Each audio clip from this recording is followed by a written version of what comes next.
UFC 317, Shawnee Mack with Full Send MMA, and shout out to Payton Talbott for that Deftones walkout, because that's getting a lot of attention on Twitter right now. It is.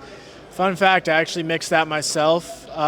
Bits and pieces of it are from an Arca remix of Fate to Sarah or whatever, which is what Nick Diaz used to walk out to. But Arca remixed it, and then I took samples from that and then remixed it with my own stuff. So yeah, you're getting a lot of love from that, and like explain it a little bit, because you said sort of like every walkout song represents how you feel for every fight type thing. A little bit, yeah.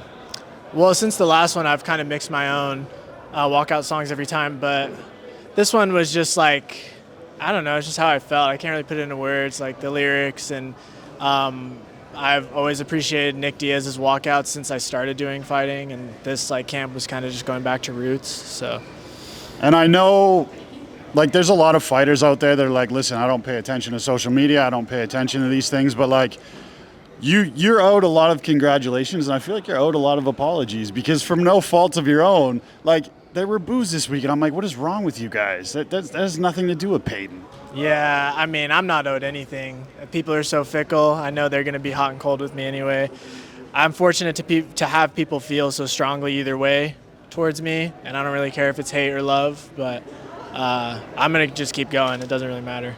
Does it make you think differently when it comes to like the MMA fans? Because like being on the winning side and then now being on the other side of it, are you like, man, were you the guy that's asking me for a picture now that might have just been talking shit about me about my last fight? Have you ever thought about it that way? A little bit. I do have a lot more empathy for fighters now and people that have lost, and I can, I have clear vision about both sides of the sport.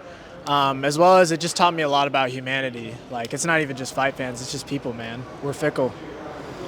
Fair enough, brother. And now let's talk about this fight, because you're such an enigma, right? Like, you go and you do these things, you DJ, you skateboard, then you'll just be kicking it playing Smash Bros. Like, I wanna talk to you about the wrestling, but then again, I could feel like you'd be the type of guy that'd be like, bro, I didn't work on my wrestling at all this camp, you know? No, I did. I work on my wrestling every camp, but this time it was like much more of an emphasis.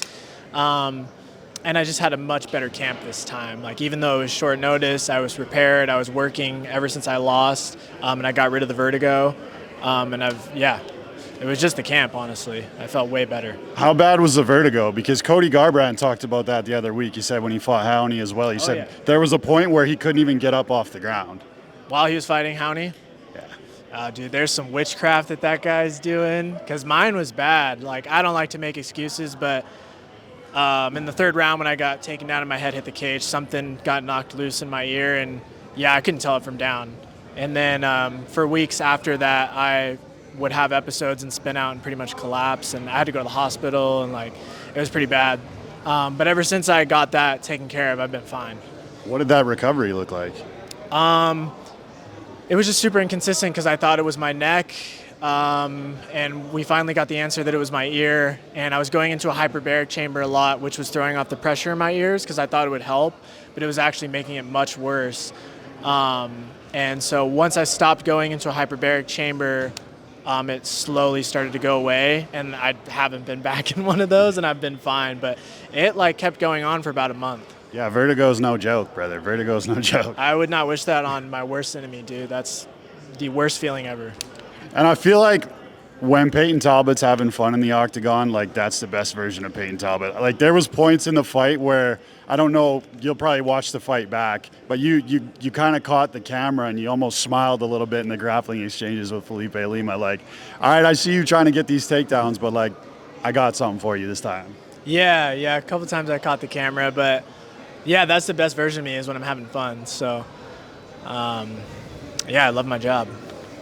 He loves his job, man. And is this like a, like, I want to bring it back to this, because we talk about the hobbies and things like that. How hard is it for you to focus when you're a guy that, like, man, I have interest in so many different things? Yeah, it's kind of hard. But consistently, I, to my core, love fist fights, and kind of always have.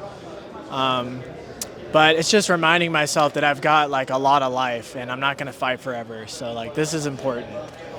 Congratulations, brother. And hey, I owe you a game of Smash Bros. One of these days. No, dude, we gotta get one soon. We'll run it up. We're out, boys.